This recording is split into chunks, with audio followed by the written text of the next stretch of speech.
I received a number of reports from students who got their LSAT scores back earlier today and were surprised that they dropped 10, 20 points or more from their practice tests, even though they felt like the exam went fine.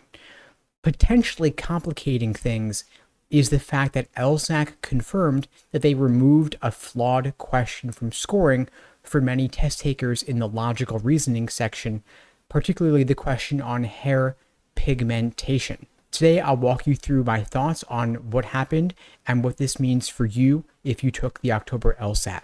But first, for those who don't know me, my name is Steve Schwartz.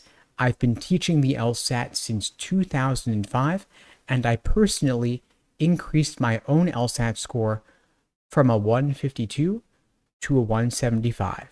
Now, when you look at LSAT message boards and forums, there is a selection bias in those who post. For those who felt like the exam went fine and then got perfectly fine scores, they're typically not reporting, and if they are reporting this, it's not getting a lot of attention or upvotes because it's not that noteworthy when things go as expected. However, when things don't go as expected, if there is a significant drop or significant increase in scores, that may get a bit more attention. And as we know from social media, negative reports tend to get outsized attention. Now, of course, unique to this October LSAT is the fact that LSAC confirmed and admitted there was a flawed question on the exam, and they removed it from scoring for everyone who received that question on hair pigmentation. But it isn't necessarily obvious to me that this would lead to a widespread drop in scores across the board. Of course, if you got that question right, it would help you by one raw score point. If you had gotten that question wrong, it would relatively hurt you by one raw score point. Now, LSAC isn't just taking off one raw score point for all test takers. They had to recalibrate the entire so-called curve, aka raw score conversion, for everyone who had that test form, but that would not lead to a 10-20 point drop. It might lead some students to lose a point on the test, might lead others to gain a point, and it might lead others to have no impact at all, just because it's not as if every raw score is 1 point on the scaled score, meaning that if the LSAT has roughly, say, 76 scored questions across the 3 sections, but the LSAT is on a 120 to 180 scale, that means that not every increase or decrease in raw score leads to a change in a point or two on the test. Now, aside from this issue of a question removed from scoring, which happens incredibly rarely, it's only happened a handful of times over the course of 30 plus years on the LSAT. Aside from that fact, there are also some conspiracy theories going around that LSAC is making the LSAT harder to balance it out with those who took the previous format with logic games, which was maybe somehow easier because logic games is easier to perfect. That, of course, is absurd because logic games was easier for some students, harder for other students. It isn't necessarily uniformly easier or harder for all test takers. There's also been a lot of recent score inflation over the past few years, in part due to that temporary LSAT flex format, but more so because there's been a significant increase in LSAC granting accommodations for extra time and extra breaks, which has led to a significant increase in LSAT score medians and percentile changes. For example, all of the top 14 law schools now have LSAT score medians of 170 or above, with Yale at the top end of an LSAT score median of 175. It used to be that scoring a 173 on the LSAT in the 99th percentile, but you now need to get a 175 in order to be in the 99th percentile. So it's possible that LSAC could be making the so-called curve harder to account for this. And if that is in fact the case, it doesn't seem quite fair to me to make such a radical change over such a short period of time.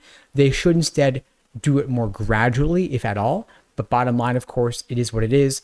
And you'll have to focus on drilling hard questions to be ready for anything whenever you're taking the LSAT. And if you are retaking the LSAT going forward, at LSAT Unplugged, we'll create a personalized day-by-day study plan for you, mapping out exactly what to do every single day from now through your test date, whenever you're taking the LSAT, whether it's in January, February, April, or beyond. Because if you want to get a different result next time on an LSAT retake, you're going to have to prep differently if there's a resource you were considering but didn't pursue. now is the time. The best way to prep, of course, especially if you're on a short timeline for November, January, or February, it's going to be one-on-one LSAT coaching, personalized to exactly what you need on your schedule. You can check out the links below to find out more and to book a call with me and my team. We'd be glad to help you out. Now, by the way, regarding that withdrawn LSAT question on hair pigmentation, it seems odd to me that LSAC wouldn't make some uniform announcement, but rather you have to learn about it on a message board. That seems odd to me. It also seems somewhat suspect to me that they're certainly going to have to change their reporting of this sort of event in the future and perhaps change how they handle challenges to potentially flawed LSAT questions, perhaps give some more transparency on this point. And if you are worried that you could be affected by this sort of thing going forward, you may want to consider as part of your LSAT pacing strategy that you don't spend an inordinate amount of time on any single LSAT question, because every question is worth the same.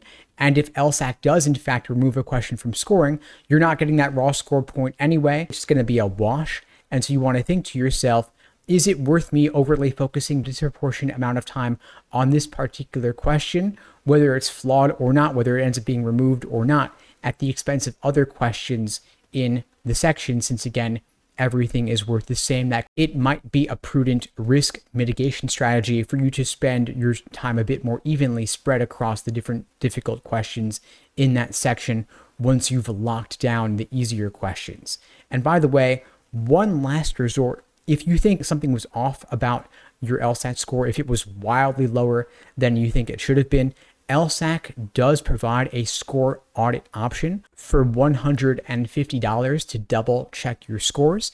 If the new score is different, if it's higher or lower, that new score will stand and you can't audit your scores a second time.